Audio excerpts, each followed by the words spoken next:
We segue to our main event, a Friday Night SmackDown involving Jey Uso versus Austin Theory for the United States Championship. This match was heavy with the commercials. We go to commercial, 2 minutes commercial, 2 more minutes commercial, very choppy in nature. It was a good match for what we saw of it, as Jey Uso had moments of glory against Austin Theory, had the win at one point until Pretty Deadly comes out and they cause trouble due to a ref bump, which is commonplace in WWE these days. And then we have Jimmy Uso come out there to clean house against Pretty Deadly, super kicks them.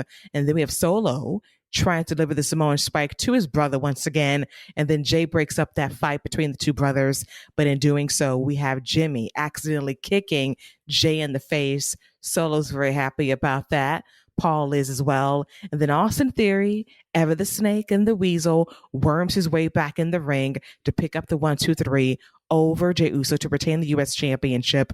And Paul is gleeful, saying, let's call Roman Reigns. Let's get him on the phone, as Jay pushes Jimmy away. Jimmy apologized for what happened, but Jay's not hearing it right now, and he walks away from Paul and Solo too, as Jay still has a decision to make on SmackDown this upcoming Friday. Roman Reigns is back. There's going to be some kind of ceremony of Jay being groomed to be next in line as the next tribal chief for years down the road. But once again, brilliant storytelling with Jimmy excommunicated from the Bloodline, but trying to keep tabs on his brother having his back, but Jay still torn between a family and his brother, Steven.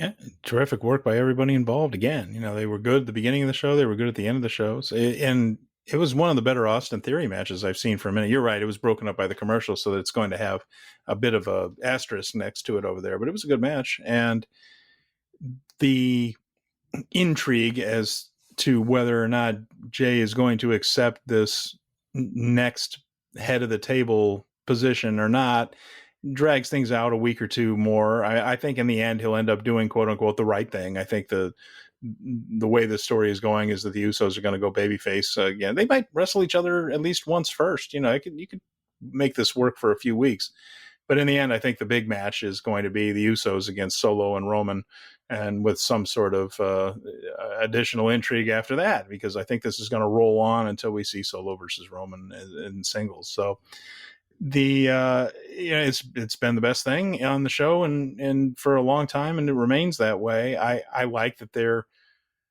teasing this out a little bit and didn't just fast forward right to the Usos walking away. Now we'll make me see Jay get tempted a little bit. Scott had a really good point earlier about how Paul is the devil on the shoulder while Sami Zayn is the angel on the shoulder. I hope they keep that. I hope they keep having him run into each of those people week by week until he finally makes his big decision, because once he makes the decision to do the right thing and stick by his twin brother against the abusive head of the table and their younger brother, who is perhaps a little clouded by the idea of power in the future, it's going to be a huge pop. I mean, the people are aching to cheer for these guys again. They're already cheering for Jimmy. So once Jay goes that way, they're going to be over as baby faces like crazy. So yeah, it's going to be a nice moment when it finally happens. And so no need to rush to it. We can take our time. It's going to get there.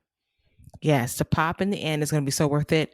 It's been some great pops, the Bloodline this year for Sammy, Kevin Owens, Jimmy, a couple of weeks ago and out of champions. So now Jay's turn, when it's time for him to turn on his cousin after nearly 3 years. It's been bubbling and simmering for a long time. It's going to be worth it when it finally happens on screen. But Scott, your take on the main event angle, and once again, Jay not making his decision, but a decision is coming possibly by next Friday. Yeah, I second everything Steven just said. I want to take a minute to talk about Austin Theory and, talk about this list, this resume of names that he is putting on people that he has defeated defending this U.S. title.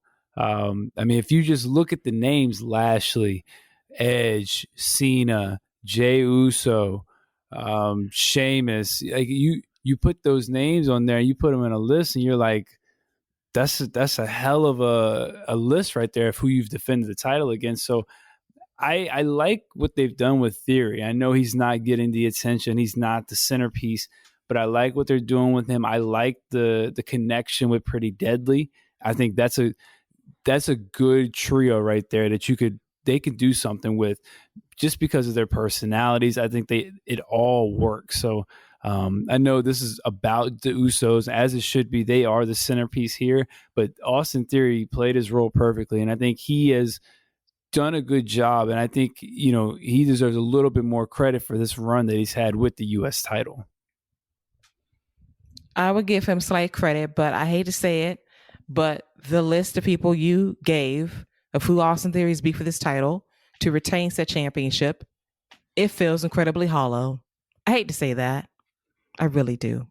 That's fair. I mean, he hasn't had a big story, so, but yeah, his title. The issue with that is that these title defenses never seem to happen because somebody wants the U.S. title and he overcomes them. It's because something else is going on with that challenger that ends up screwing them out of the title. So they've actually put him over a lot of people without making him look particularly strong. And he doesn't have to beat everybody clean. He can be a heel and beat him, but it always seems like something else happens to the guy on the way there, and his U.S. title shot isn't the point. And that doesn't help Theory so much. It always seems like that's the secondary thing, is that, oh yeah, and it was during a U.S. title match. So which it doesn't give it the oomph that it normally would have. That's my exact feeling. And he's been winning in hokey fashion. A win is a win, but like it feels very hollow in nature. And I want to like Theory. I've said nice things about him on this show before, but I just think that he needs a bit more as a character. Thank you for repping the ATL via your t-shirt. Austin Theory Live. Peace up, A-Town down, like whatever. Fantastic. I almost want to claim you as an AT-alien, but I can't because the booking and the presentation is a choice. And I don't believe he believes what he's saying. Like John Cena said a few months ago on Monday Night Raw, I don't know the real Austin Theory yet. And that's a problem for me. And the only time I saw the real Austin Theory when he was kind of a lovable dumbass in the way 3 years ago. Yeah. We'll see. I mean, they have time, and I don't see anybody taking that title off of him for the next few months. So maybe, but you're right. He needs a feud. He needs a challenger that actually wants to challenge him and not to get to somebody else. And if he can perform well in a story that is about somebody wanting the U.S. title and trying to take it from him, then maybe that is when he can shine a little bit and not be the other guy in the angle. Exactly. Somebody that can push him as a performer, push him as a promo guy, and just get him some more layers as a character, because he needs that right now more than ever.